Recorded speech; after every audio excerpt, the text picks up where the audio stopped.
Here, in the bustling city of Dublin, a young life began, one that would later cast a long and enduring shadow across the world. Bram Stoker, known to all as Bram, was born in 1847. His early years were marked by a mysterious illness, a prolonged period of confinement that left him bedridden and unable to walk. It was during these quiet, still moments that his mother would fill his world with the ancient tales and folklore of Ireland. Stories brimming with supernatural beings and dark, foreboding landscapes.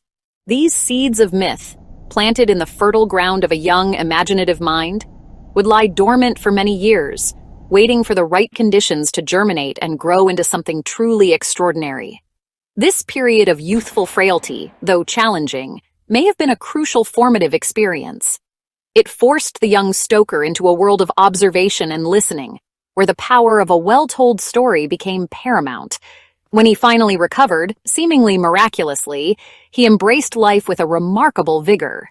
He attended Trinity College Dublin, where he excelled not as a writer of fiction, but as an athlete and a philosopher.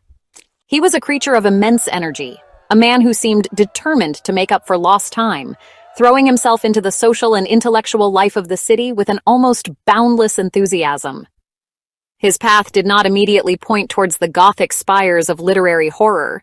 Instead, he followed a more conventional route, taking up a position as a civil servant at Dublin Castle, the very heart of British administration in Ireland. For a decade, he navigated the predictable and orderly world of bureaucracy, a life of ledgers and official documents that stood in stark contrast to the chaotic, supernatural world he would later create. Yet even here, his passion for storytelling found an outlet. He began working as an unpaid theater critic for a local newspaper, the Dublin Evening Mail. This was his true calling, his first tentative step into the world of drama and performance, a world that would come to define the next chapter of his life and shape his most famous creation. This dual existence, the dutiful civil servant by day and the passionate critic by night, reveals a fascinating aspect of his character. He was a man capable of inhabiting two very different worlds simultaneously. One was governed by logic, order, and the mundane realities of administration. The other was a realm of emotion, spectacle, and grand dramatic gestures. It was this ability to bridge the gap between the real and the theatrical, between the documented fact and the terrifying fantasy, that would become the unique hallmark of his most famous work. The man who would one day unleash Dracula upon the world was, for now, quietly observing, learning, and honing his craft in the wings. The next stage of Stoker's life was triggered by a single, powerful performance. He wrote a glowing review of the actor Henry Irving's portrayal of Hamlet in Dublin. Irving, a titan of the Victorian stage, was so impressed by the review and the man who wrote it that he sought Stoker out. This encounter was a turning point, a pivotal moment that would lure Stoker away from the quiet corridors of Dublin Castle and into the vibrant, chaotic, and demanding world of London theatre. He was offered the position of acting manager for Irving's company at the prestigious Lyceum Theatre and business manager for Irving himself. It was an opportunity he could not refuse, a chance to fully immerse himself in the world he so admired. For 27 years, Bram Stoker was Henry Irving's right-hand man. This was not a simple administrative role. It was a life of relentless work and complete dedication. He managed the theater's finances, organized complex international tours, and handled Irving's voluminous correspondence. He was a master of logistics, a silent partner ensuring the grand spectacle of the theater could unfold seamlessly night after night. He moved in the highest circles of London society, meeting other famous writers and influential figures, yet his own creative ambitions remained largely in the background. He was the architect behind the scenes, the unseen force allowing the star, Henry Irving, to shine so brightly. This long apprenticeship in the theater was perhaps the most important research Stoker ever conducted for his future novel. He was surrounded by artifice and illusion, by dramatic lighting that could transform a simple stage into a forbidding castle, and by actors who could embody characters of immense power and charisma. Henry Irving himself, with his commanding presence, his charm, and his somewhat tyrannical nature, is often cited as a key inspiration for the character of Count Dracula. Stoker observed firsthand how a single, dominant individual could hold an entire audience captive, manipulating their emotions through sheer force of personality and theatrical magnetism. Life on the road with the Lyceum Company also exposed Stoker to a vast array of new landscapes and cultures. They toured extensively, traveling across North America and continental Europe. These journeys provided a wealth of sensory details and geographical knowledge that he would later draw upon. He was a meticulous planner, a man who understood the intricate details of railway timetables, shipping routes, and foreign customs. This practical, real-world experience in moving people and things across great distances would lend an air of grounded believability to the logistical challenges faced by the characters in Dracula as they pursued the Count from Transylvania to England. While managing the demanding world of the Lyceum, Stoker began a different kind of work in the quiet solitude of his own time. He became a creature of the library, specifically the British Museum reading room. It was here that he began his deep dive into the folklore and history of Eastern Europe, a region that held a particular fascination for the Victorian imagination. He was not merely looking for a ghost story. He was searching for the historical and cultural soil from which he could grow a new and terrifying myth. He meticulously gathered information, poring over maps, travelogues, and scholarly texts about the lands that would become his novel's setting.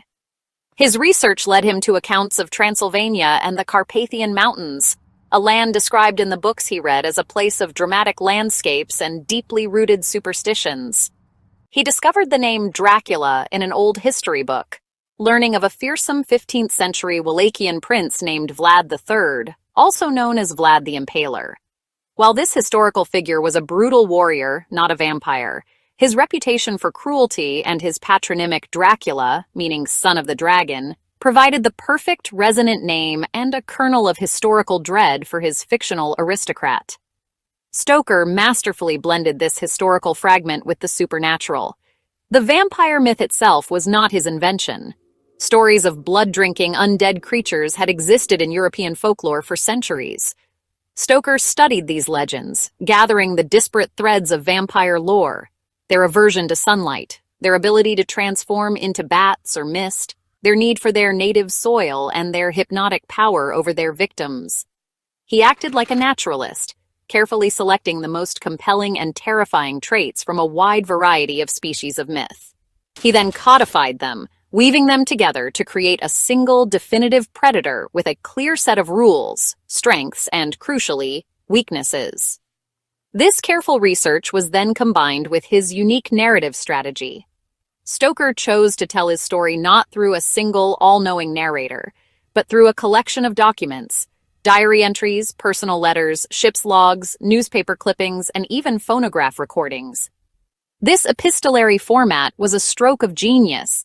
It creates a powerful sense of immediacy and realism, as if the reader is an investigator piecing together the terrible truth from a scattered collection of first-hand accounts. Each document adds another piece to the puzzle, building suspense and a creeping sense of dread as the different characters, isolated from one another, slowly begin to understand the monstrous nature of the threat they face.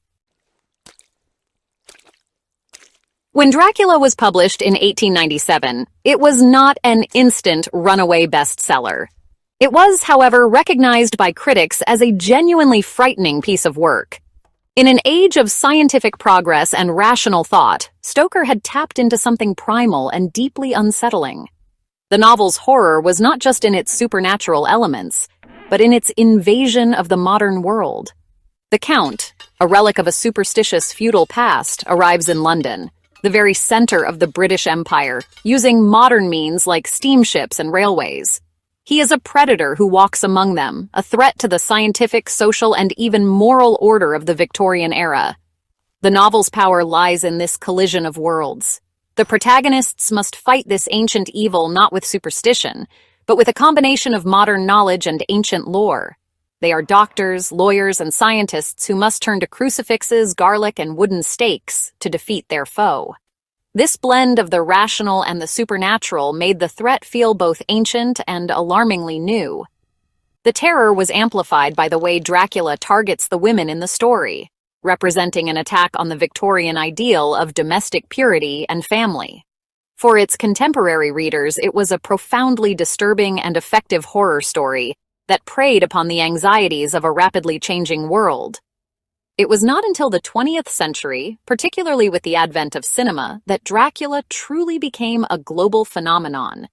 The first, albeit unauthorized film adaptation, Nosferatu in 1922, brought the chilling visuals of the vampire to a mass audience. This was followed by the iconic 1931 Universal Pictures film starring Bela Lugosi, whose elegant, aristocratic, and menacing portrayal forever cemented the image of the Count in popular culture.